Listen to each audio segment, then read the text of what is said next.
Je me trouve avec Patrick Bacot, directeur du conservatoire Arthur Honegger et aussi coordinateur de Vibrer au Havre. Bonjour Patrick. Bonjour. Est-ce que vous pouvez nous raconter ce qu'est Vibrer au Havre ?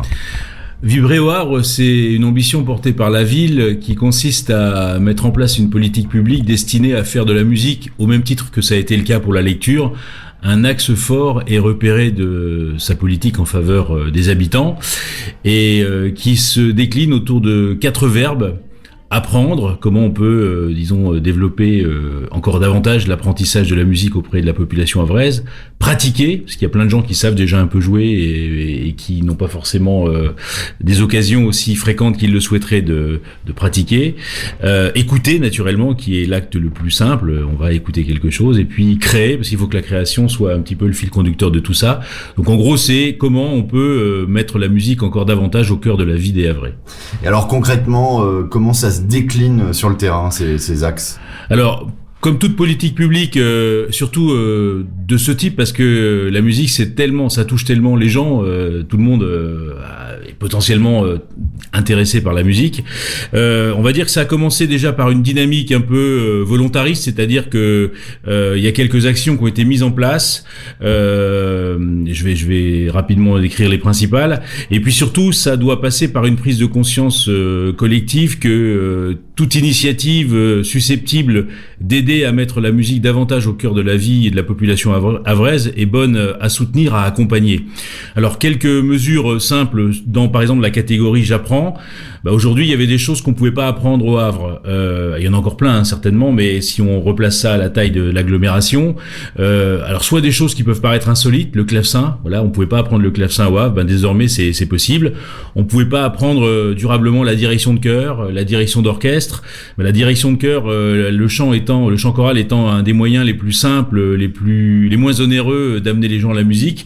C'est vrai que former des futurs chefs de chœur, c'est une manière d'assurer un encadrement pour plus tard pour les pratiques chorales de ce territoire.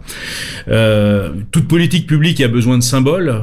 Le symbole pour l'instant qui a été retenu, il pourra certainement évoluer avec le temps, c'est de marquer chaque changement de saison d'une opération qui s'appelle Le Havre se met sur son 21 et qui consiste à organiser beaucoup de concerts tout au long de la journée sur toute la ville et notamment dans des endroits soit insolites, soit à des horaires inhabituels, soit auprès de publics dits empêchés. Je vais vous donner quelques exemples.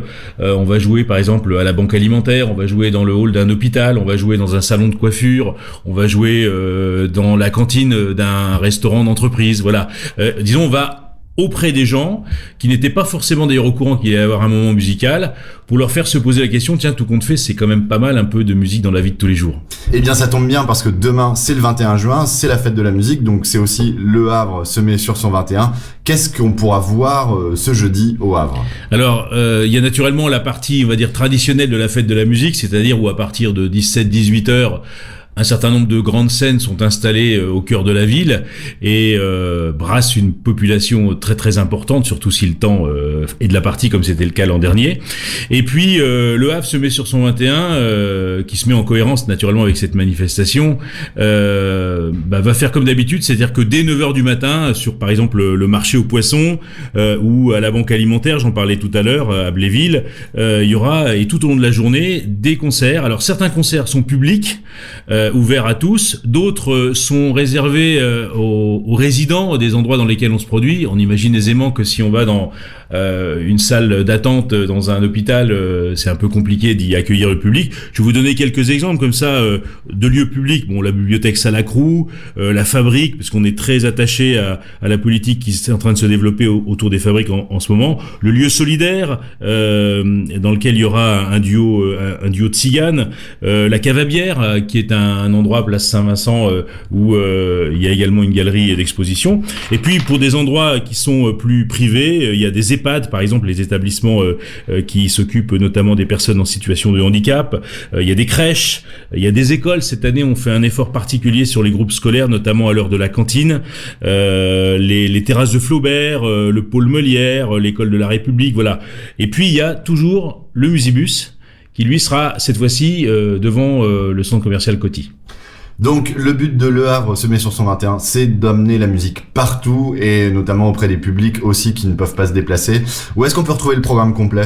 Alors le programme complet, on le retrouve sur le site vibreauhavre.fr.